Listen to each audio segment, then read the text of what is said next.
उसी पहाड़ की चोटी पर अपनी जटाओं को पटका एक वीरभद्र नाम का विशाल दैत्य प्रकट हुआ।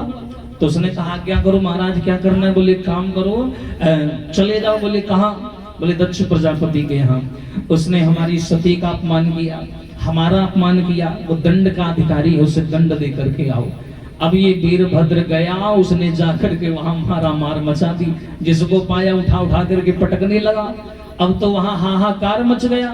यज्ञ कुंड के पास में पहुंच गया, देखा दक्ष प्रजापति यज्ञ कर रहा है, तो उसने तलवार निकाली और दक्ष प्रजापति का सर काट करके उसी जलते हुए हवन कुंड में डाल दिया और चुपचाप चला आया कैलाश पर्वत। बोला बाबा जो जो आपने बोला था मैंने सब कर डाला।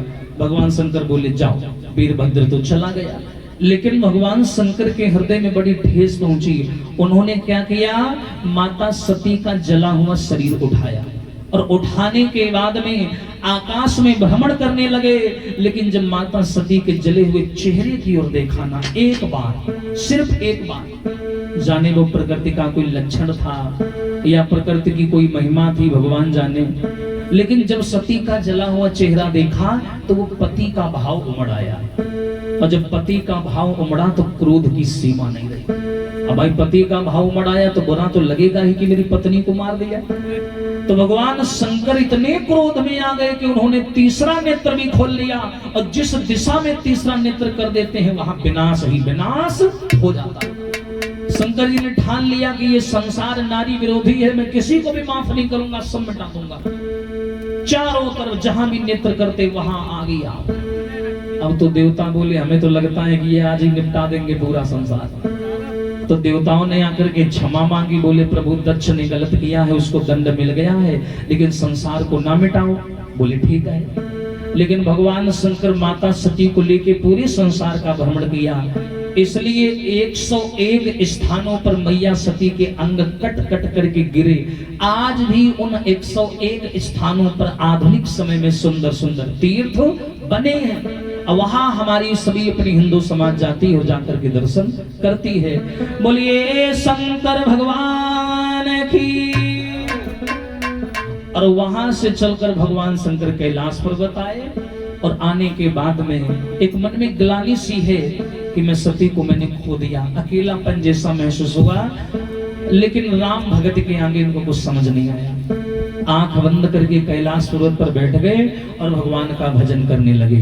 ताली बजा करके बोलेंगे सभी लोग बड़े भाव से कि मेरी झोपड़ी के भाग आज खुल जाएंगे, राम आएंगे।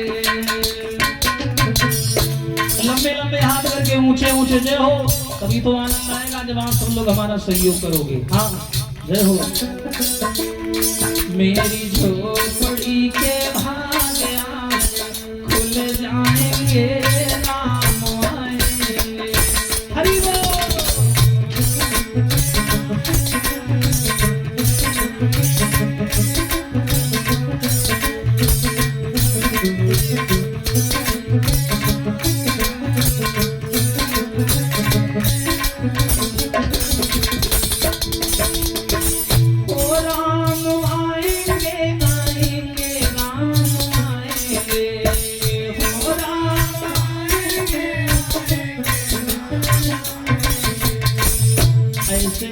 तो कभी नहीं आएंगे। थोड़ी आवाज निकालो, ऊंचे ऊंचे हाथ करो सभी लोग, जिनको भी भगवान ने हाथ दिए सब लोग उठाओ। जय हो। लगे कि भागवत हो रही है कुम्हेना में। हाँ ओ राम आएंगे आएंगे, राम आएंगे, हो राम आएंगे आएंगे। क्यों? मेरी झोपड़ी के भाग आज खुल जाएंगे, हरि बोल।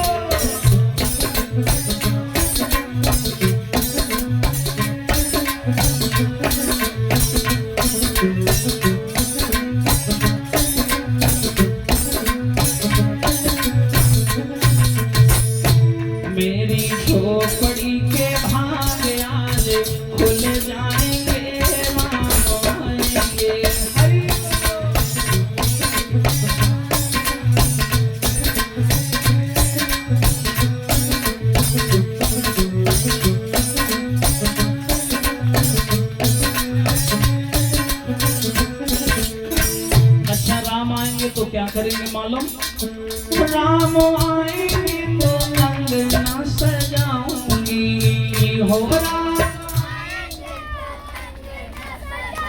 पहले अपने नाक पहुंच ले हो राम आएंगे तो अंगना सजाऊंगी हो राम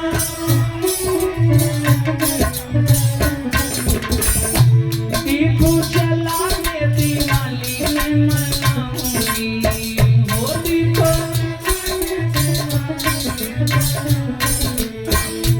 मेरे जीवन के सारे दुख मिट जाएंगे राम आएंगे मेरे जीवन के सारे दुख मिट जाएंगे राम आएंगे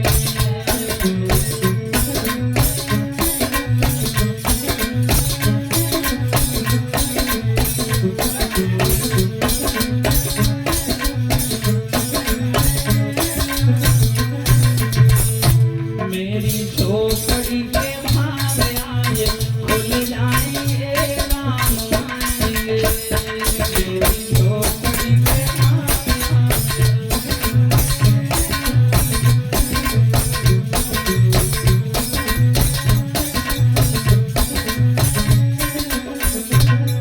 और मालूम अगर भगवान आ भी गए तो किन किन स्वर्णिम और सुंदर भावों से हमको स्वागत करेंगे मालूम हो राम आएंगे तो पलना झुलाऊंगी हो राम आएंगे तो हो राम आएंगे तो पलना झुलाऊंगी हो राम आएंगे और मीठे मीठे में भजन सुनाऊंगी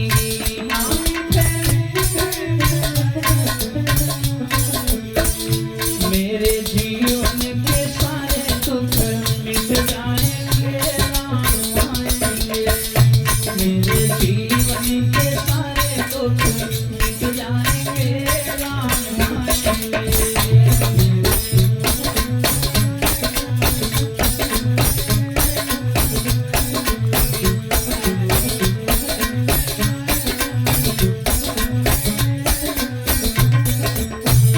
मेरी झोपड़ी के भाग आए खुल जाएंगे राम आएंगे हाँ मेरी झोपड़ी के भाग राम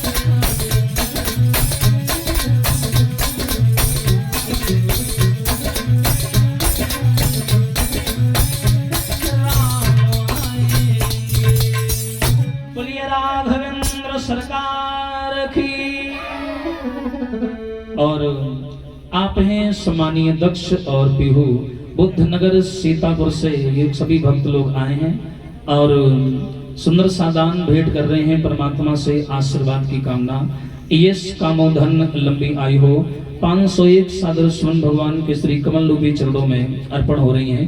ये शाहजहांपुर से इतनी दूर से हमारी कथा सुनने के लिए आए हैं। मैं आपका इस व्यास मन से धन्यवाद करता हूँ और ठीक है अभी थोड़ी देर में सुना देंगे। बोलिए सच्चिदानंद भगवान की। बड़ा सुंदर गीत कह रही है सुना दो भूसा बिकाए हमें लाए दो लटकन। आजा किसको किसको सुनना है बताओ सुनिए वो लोग देने के नहीं देखा देखा लो हमसे बढ़िया है लटकन कहूँ नहीं कुछ नहीं लटकन चक्कर मर्डर हो जाती क्या बात का।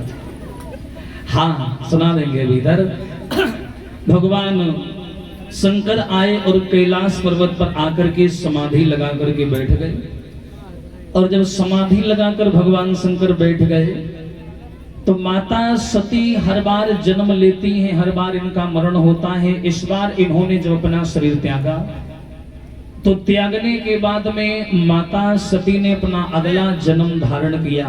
पर्वतों के जो राजा हैं जिनका नाम है हिमांचल, हिमांचल के यहाँ जाकर के इन्होंने दूसरा जन्म लिया और इनकी माँ का नाम है मैना, यथा नामो तथो गुणा, मैना जिसके अंदर मैं ना हो, हाँ जिसके अंदर मैं ना हो उनका नाम है मैना।